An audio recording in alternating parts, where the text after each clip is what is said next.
عبداللہ بن عمر رضی اللہ عنہ سے روایت ہے، ایک شخص مسجد میں کھڑا ہوا اور اس نے کہا یا رسول اللہ آپ ہمیں احرام باندھنے کا کس مقام سے حکم دیتے ہیں؟ آپ نے فرمایا مدینہ کے لوگ ذوالحلیفہ سے احرام باندھیں گے اور شام کے لوگ جحفہ سے احرام باندھیں اور نجد کے لوگ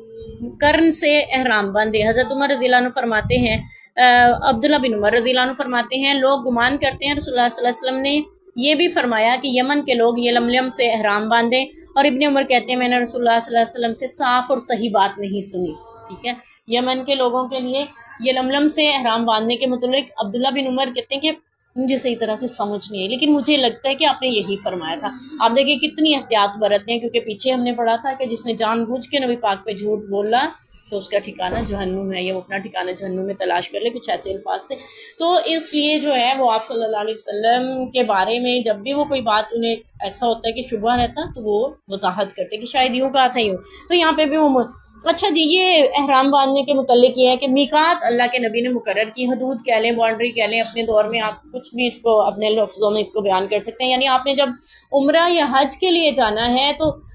حدود حرم میں داخلے سے پہلے آپ کا احرام میں ہونا لازمی شرط ٹھہرتا ہے، عمرے کے لیے بھی حج کے لیے۔ تو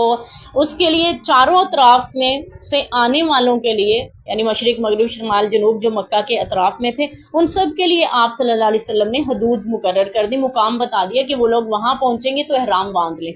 ٹھیک ہے، کیونکہ اب آگے حدود حرم شروع ہونے والی ہیں۔ حدود حرم میں داخلے سے پہلے ضروری ہے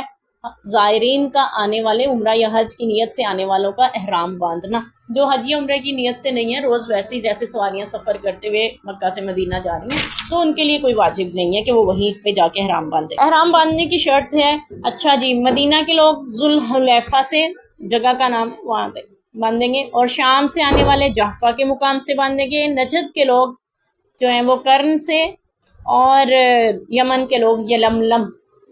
یلملم، اور ہمیں بھی تقریباً وہیں سے گزرنا پڑتا ہے جہاں سے یمن کے لوگ، تو ہمیں بتلا دیا جاتا ہے کہ آپ جہاز میں بھی ہو نا تو وہ بتا دیتے ہیں کہ آپ نے جدہ اترنا ہے اور یہ حدود حرم میں شامل ہے جدہ جو ہے، تو آپ ابھی احرام باندھ لیں۔ تو اس لیے ہمارے حجاج اکرام یا عمرہ زائرین وہ ایئرپورٹ سے باندھ کے جہاز میں بیٹھ جاتے ہیں، یا پھر جہاز میں یہ اعلان کر دیا جاتا ہے کہ ہم حدود حرم میں داخل ہونے والے ہیں لہٰذا احرام باندھ لیجیے۔ ہو سکتا ہے اس وقت آپ سو رہے ہوں یا کچھ بھی ایسی مصروفیت ہو کہ آپ نہ باندھ سکیں، تو اس لیے بہتر احتیاطاً پہلے سے بھی باندھا جا سکتا ہے۔ تو جب سے احرام باندھ لیں پھر احرام کی پابندیوں میں رہنا پڑتا ہے۔ ٹھیک ہے، اصل مسئلہ یہ ہوتا ہے، تو احرام کی پابندیوں کو نبھا، اب تو کوئی مسئلہ ہی نہیں ہے، 2-4 گھنٹے کا سفر ہوتا ہے، 2-3 گھنٹے میں آپ جا کے عمرہ بھی کر کے آرام کر رہے ہوتے ہیں، تو کوئی اتنا مشکل نہیں رہ گیا۔ لیکن حج میں تھوڑا زیادہ وقت لگتا ہے بس، تو اس میں الگ احکام ہے۔ بہرحال یہاں پہ یہ پتہ چل رہا ہے کہ یعنی مسجد میں بھی آپ سوال کر سکتے ہیں اور وہیں پہ فتوے بھی صادر کیے جا سکتے ہیں، اور یہ کہ سوال کرنے کے متعلق کوئی ایک چیز کے بارے میں سوال کر رہا ہے نا، اس نے تو اپنے بارے میں پوچھا تھا نا، آپ صلی اللہ علیہ وسلم نے سب کو ہی بتا دیا، باقی سب کو بھی آسانی ہو گئی، تو یعنی مختلف ایک سوال کے زیادہ بڑا جواب بھی دیا جا سکتا ہے۔ سوال اگرچہ چھوٹا سا اور مختصر سا تھا کہ ہم کہاں سے احرام باندھیں، لیکن آپ نے ان کو سارے مسلمانوں مومنین کو بتلا دیا کہ وہ وہاں سے باندھ لیں۔ تو اب ہمارے کچھ ظاہر یہاں سے جاتے ہیں، ہمارے لڑکے جیسے جاب کے سلسلے میں گئے ہوتے ہیں سعودیہ میں، تو ان کی کوشش ہوتی ہے کہ وہ آئے ہوئے ہیں چلیں حج بھی کر ہی لیں، یہ سادہ، لیکن اگر وہ حج کے پیپرز ویسے بنواتے ہیں جیسا کہ ضروری ہیں وہاں کی قانونی کارروائی کے لیے، تو ان کے اتنے ہی رقم لگتی ہے جتنی پاکستان سے جانے میں لگتی ہے۔ اب وہ بیچارے اتنا کمائیں، وہاں لگائیں یا گھر بھیجیں، تو وہ یہ پھر کرتے ہیں کہ ان حدود سے داخل ہوتے ہوئے احرام نہیں باندھتے، کیونکہ وہاں کے چیک پوسٹ بنی ہوتی ہیں، جو بھی بندہ احرام میں ہوگا وہ اس کی چیکنگ کریں گے، بھی اپنا پاسپورٹ اپنے پیپرز چیک کروائیں، تو ان کے پاس نہیں ہوتے، تو پھر وہ یہی کرتے ہیں کہ وہاں پہ ایسے ہی داخل ہو جاتے ہیں بغیر احرام کے اپنے ہی گھر کے کپڑوں میں، اور نیت کر لیتے ہوں گے، یعنی نیت تو ظاہر کرنی ہوتی ہے لیکن احرام نہیں باندھا ہوتا،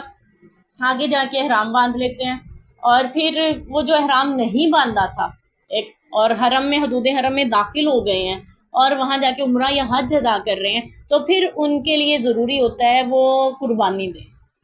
اب وہ قربانی کے پیسے بھی نہیں رکھتے، اتنی رقم بھی نہیں ہوتی ان کے پاس، پھر ان کے لیے اللہ تعالیٰ نے شریعت میں قرآن میں جو اجازت دی وہ یہ کہ وہ روزے رکھیں۔ ٹھیک ہے، وہ 10 روزے رکھیں گے پھر اس قربانی نہ کر پانے کی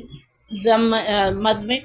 یعنی 3 روزے حج کے دنوں میں رکھیں گے، 7 روزے واپس جب اپنے گھر پلٹ جائیں وہاں جا کے کتنے ہی دنوں میں پورے کر سکتے ہیں، جاتے ہی فوراً پورے کرنے کا بھی حکم دیا، یعنی وہ روزے بعد میں بھی رکھے جا سکتے ہیں۔ تو یہ اللہ تعالیٰ نے آسانی دی، وہ اس سہولت سے فائدہ اٹھاتے ہیں۔ پھر بعض یہ بھی کہتے ہیں کہ یہ حج نہیں ہوتا،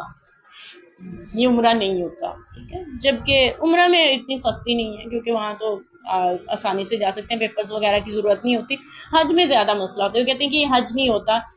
کیونکہ آپ نے غیر قانونی طریقے سے حج کیا۔ غیر قانونی ہو سکتا ہے یہ حج، غیر شرعی نہیں،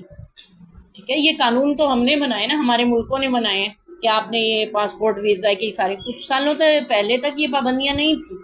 ٹھیک ہے، بغیر پاسپورٹ کے لوگ جاتے تھے، حج کرتے تھے، واپس پلٹتے تھے، جب تک چاہتے تھے وہاں ٹھہرتے تھے۔ البتہ اس میں کافی سیکیورٹی ایشوز بھی آ جاتے ہیں، ظاہر ہے کچھ غلط قسم کے لوگ بھی ایسے شامل ہو کے کوئی بھی ہنگامے کر سکتے ہیں، تو ہماری حفاظت کے لیے بھی ضروری ہے قانونی کارروائیاں، یعنی اس میں فائدہ بھی ہے تو تھوڑا نقصان بھی ہے کہ عام لوگ پھر محروم ہو جاتے ہیں اس عادت سے، ٹھیک ہے، جن کے دل میں یہ خواہش ہوتی ہے۔ حضرت خلیفہ ہارون الرشید کے پاس ایک شخص آیا، اس نے کہا کہ آپ امیر المومنین ہیں، میری مدد کریں، میں حج پہ جانا چاہتا ہوں، کچھ پیسے دے دیں رقم کا، یعنی تعاون کر دیں۔ تو انہوں نے کہا کہ تم اگر محتاج ہو، تم پہ تو حج فرض ہی نہیں ہے۔ وہ کہنے لگا کہ میں نا آپ کو امیر المومنین سمجھ کے آپ سے امداد لینے آیا ہوں، عالم یا مفتی سمجھ کے فتویٰ لینے نہیں آیا۔ صحیح، یعنی شوق تو ہر دل میں ہوتا ہے، چاہے وہ غریب ہے، محتاج ہے، نادار ہے، تو ہر ایک کا دل چاہتا ہے۔ تو ان پابندیوں کی وجہ سے بہت سے لوگ محروم رہ جاتے ہیں، تو اللہ تعالیٰ ہر ایک کو سعادت نصیب فرمائے۔ تو بہرحال پھر جو وہاں گئے ہوتے ہیں وہ اس طرح سے حج کر لیتے ہیں، یہ حج ہو جاتا ہے، اس پہ ہم نہ ہونے کا فتویٰ نہیں لگا سکتے، غیر قانونی طریقے سے کریں، غیر شرعی طریقہ نہیں ہے اس میں، یعنی اللہ نے گنجائش دی ہے، اللہ اعلم۔